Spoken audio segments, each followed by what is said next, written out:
144 साल बाद अद्भुत संयोग और महाकुंभ। जी हां, यूपी की संगम नगरी प्रयागराज में महाकुंभ का दिव्य और भव्य शुभारंभ श्री गणेश हो गया है। पौष पूर्णिमा के साथ ही 26 फरवरी तक यानी महाशिवरात्रि तक चलने वाले महाकुंभ की शुरुआत हो चुकी है।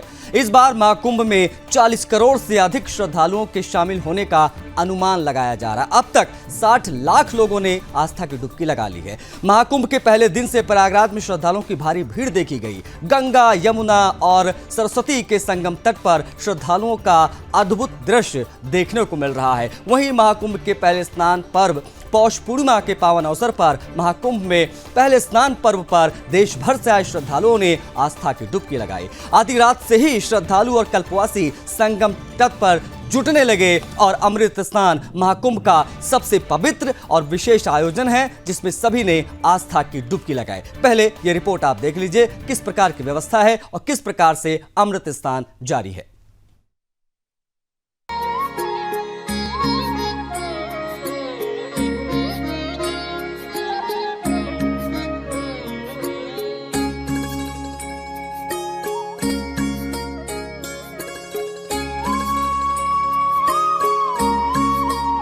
महाकुंभ में शाही स्नान का महत्व। शाही स्नान महाकुंभ का सबसे पवित्र और विशेष आयोजन होता है। यह उन तिथियों पर होता है जब ग्रह नक्षत्रों का संयोग सबसे शुभ माना जाता है। शाही स्नान में अखाड़ों के साधु संत, नागा सन्यासी और अन्य धार्मिक गुरुओं की शोभा यात्रा के साथ पवित्र नदियों में स्नान करते हैं। इसे धार्मिक दृष्टि से सबसे बड़ा और महत्वपूर्ण अनुष्ठान माना जाता है। महाकुंभ के दौरान शाही स्नान की तिथियां ज्योतिषीय गणनाओं के आधार पर निर्धारित की जाती है। महाकुंभ में कब कब है शाही स्नान? पौष पूर्णिमा 13 जनवरी 2025, मकर संक्रांति 14 जनवरी 2025, मौनी अमावस्या 29 जनवरी 2025, बसंत पंचमी 3 फरवरी 2025, माघी पूर्णिमा 12 फरवरी 2025, महाशिवरात्रि 26 फरवरी 2025। शाही स्नान श्रद्धालुओं के लिए आस्था, आत्मशुद्धि और आध्यात्मिक उन्नति का अवसर है।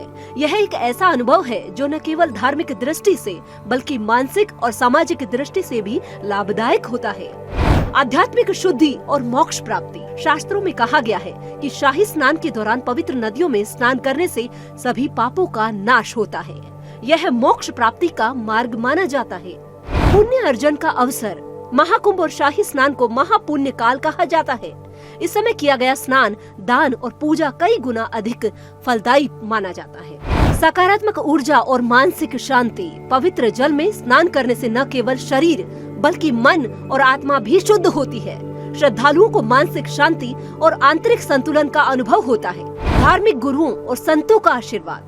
शाही स्नान के दौरान विभिन्न अखाड़ों के संत और साधु संगम स्थल पर स्नान करते हैं। उनके सानिध्य में आकर भक्तों को आशीर्वाद और आध्यात्मिक मार्गदर्शन प्राप्त होता है।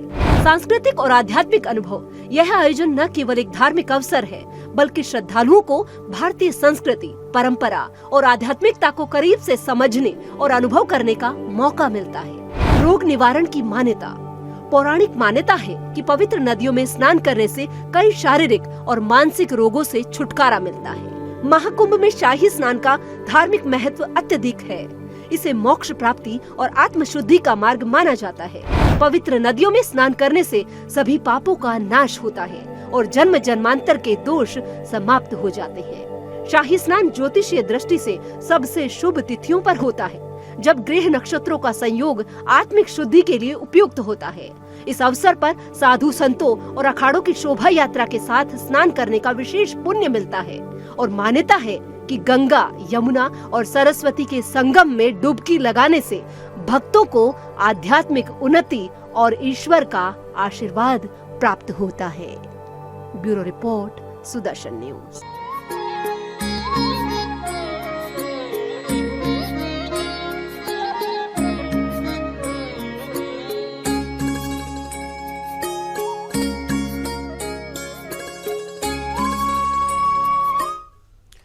भव्य आयोजन। हम बात कर रहे हैं महाकुंभ की, और अभी जो आपने रिपोर्ट देखी आप समझ गए होंगे कि कितना बड़ा ये समागम है। शैलेश तिवारी हिंदू धर्मगुरु हमारे साथ जुड़ गए हैं, उनसे बातचीत करेंगे और समझने का प्रयास करेंगे कि किस प्रकार से मुहूर्त के हिसाब से स्नान करना उचित माना जाता है और कितने अमृत स्नान इस बार होने जा रहे हैं। उनसे बात करेंगे, बेहतर तरीके से वो आपको समझाएंगे। शैलेश जी, बहुत स्वागत है, बहुत आभार आप जुड़े हमारे साथ। आज से महाकुंभ का श्री गणेश हो गया। महाराज जी, क्या कहेंगे, कैसा महसूस कर रहे हैं आप? 144 सालों के बाद ये संयोग आया है जब आज आप कह सकते हैं विश्व का सबसे बड़ा धार्मिक मेला प्रयागराज की धरती पर लग रहा है। धन्यवाद आशीष जी। यह बहुत गौरव की बात है कि हम लोग उस देश में जन्म लिए हैं जिस देश में अमृत स्नान होता है, जिस देश में गंगा मैया, जमुना मैया और सरस्वती मैया तीनों का संगम स्थापित है, उस देश में जहां पर देव दानव का जब आपस में युद्ध होता है, खींचातानी होती है, तो अमृत कलश से जो अमृत का स्राव होता है वह 4 स्थानों पर गिरता है, विशेष रूप से हरिद्वार, प्रयागराज, नासिक और चौथा स्थान जो है वह उज्जैन। जी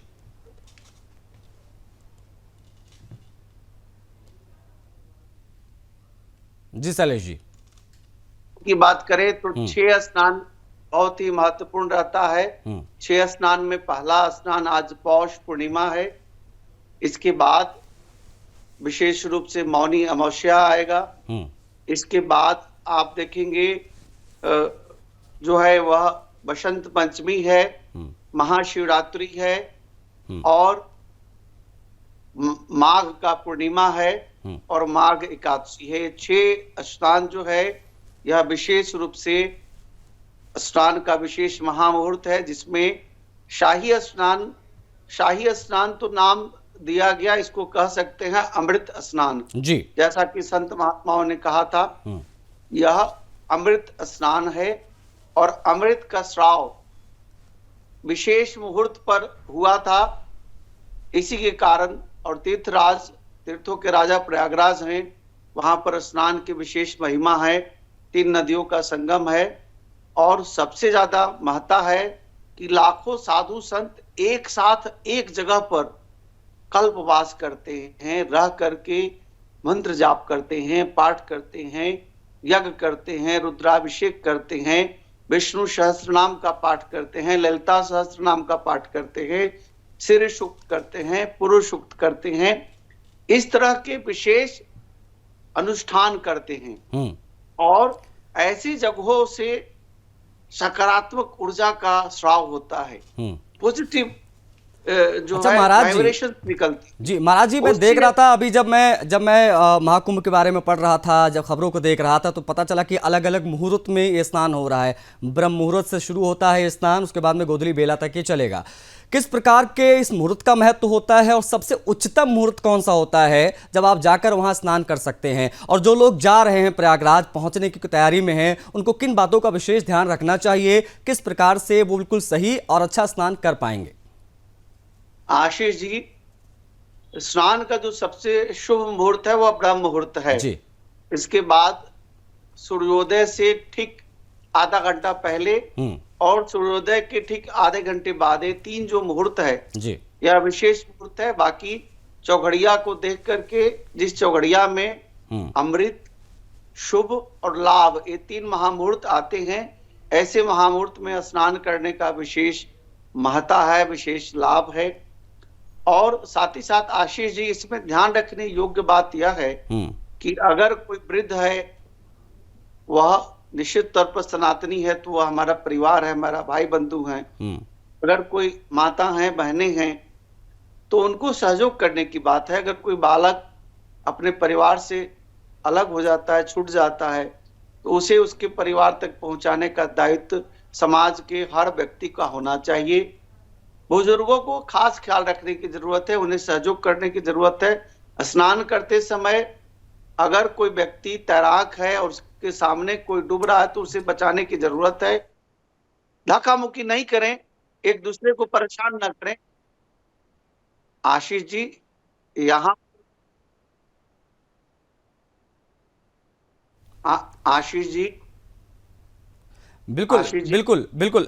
मैं बस समझना चाहूंगा शैलेश जी, देखिए चूंकि आपने जो जानकारियां महाराज जी साझा की हैं, मुझे लगता है बहुत सारे लोग ऐसे हैं जो इस वक्त हमको टीवी पर देख रहे होंगे, उनको पता चलेगा कि आखिर क्या महत्व है इसका। और जब मैं अब और सारी बातें आपसे करना चाह रहा हूं तो बहुत सारी चीजें दिमाग में आ रही हैं कि किस प्रकार से क्या महत्व होता है। गंगा मोक्षदायिनी है जी बिल्कुल गंगा बिल्कुल। मोक्षदायिनी है, और हाँ। इस अमृत का विशेष रूप से श्राव का जो विशेष लाभ है जी। यह निश्चित तौर पर मोक्षदायक है। महाकुंभ 144 वर्ष के बाद आ रहा है, कुंभ 12 वर्ष के बाद आता है, अर्ध कुंभ 6 वर्ष के बाद आता है, और सामान्य कुंभ जो है हर 3 वर्ष पर आता है।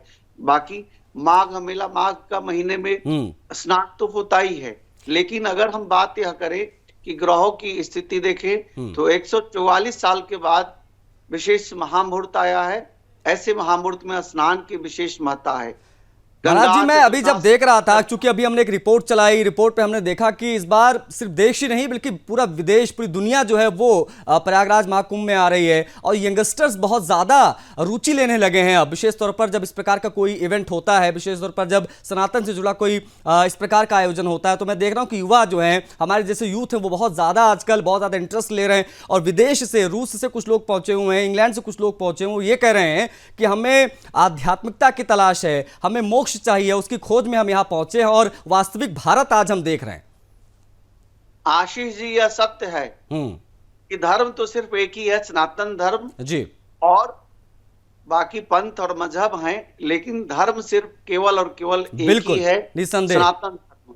और सनातन धर्म के अलावा कहीं पुनर्जन्म की परिकल्पना नहीं है, मोक्ष का परिकल्पना नहीं है, सात्विकता नहीं है। जहां भी आप देखिए, जिस धर्म में भी देखिए, वहां मांस मदिरा और हर तरह के पापा व्याभिचार, और किसी के पास परिवार नहीं है। सनातन धर्म और भारत ऐसी भूमि है जहां परिवार के साथ लोग वास करते हैं, परिवार के साथ लोग रहते हैं। बाकी दुनिया के और देशों में आप जाएंगे तो परिवार के साथ लोग अगर 5 साल 10 साल रह ले तो ये बहुत बड़ा कृपा हो जाता है। लोग, एक पुरुष शादी करता है, 2 साल में डाइवोर्स लेता है, दूसरी महिला शादी करता है, दूसरी महिला से तीसरी महिला शादी करता है। भारत भूमि ऐसी भूमि है जो सनातन की भूमि है, सात्विकता की भूमि है, देव भूमि है, देवताओं की भूमि है। यहाँ पर इस तरह के जो पाप और व्यभिचार है उस तरह के नहीं होते। आप और देखिए, चाइना में देखिए कैसे सभी जीव जंतुओं को खाते हैं लोग। भारत में वैसा नहीं होता। भारत में भी कुछ राक्षसी प्रवृत्ति के लोग हैं, मेरा ऐसा मानना है। वही प्रवृत्ति के लोग हैं जो थूक जिहाद करते हैं, इस तरह के पाप करते हैं। बल्कि दूसरे देश में इस तरह के जिहाद करने वाले लोग नहीं है, भले ही इस्लामिक कंट्री और भी है। आप देखिए, दुबई है, अरब है, वहां के लोग इस तरह थूक जिहाद। अच्छा महाराज जी, आपने चूंकि आपका बड़ा लंबा अनुभव है और आपने बहुत महाकुंभ देखे होंगे, आप गए भी होंगे, इस प्रकार की जो व्यवस्थाएं प्रयागराज में आप देख रहे हैं, क्योंकि जो लोग वहां पर गए हैं उनके प्रत्यक्षदर्शियों के बयान आ रहे हैं, वो कह रहे हैं कि बहुत अच्छी व्यवस्था की गई है, बहुत शांति से, प्रॉपर तरीके से, एक सिस्टमेटिक वे में लोग स्नान कर रहे हैं। क्या ये सब इसलिए मुमकिन हो पाया है क्योंकि आज जो लीड कर रहा है प्रदेश को वो खुद सन्यासी है, खुद एक संत है, वो चीज़ों को बेहतर तरीके से समझता है, इसलिए आज ये बेहतर इंतजाम दिखाई दे रहे हैं प्रयागराज में?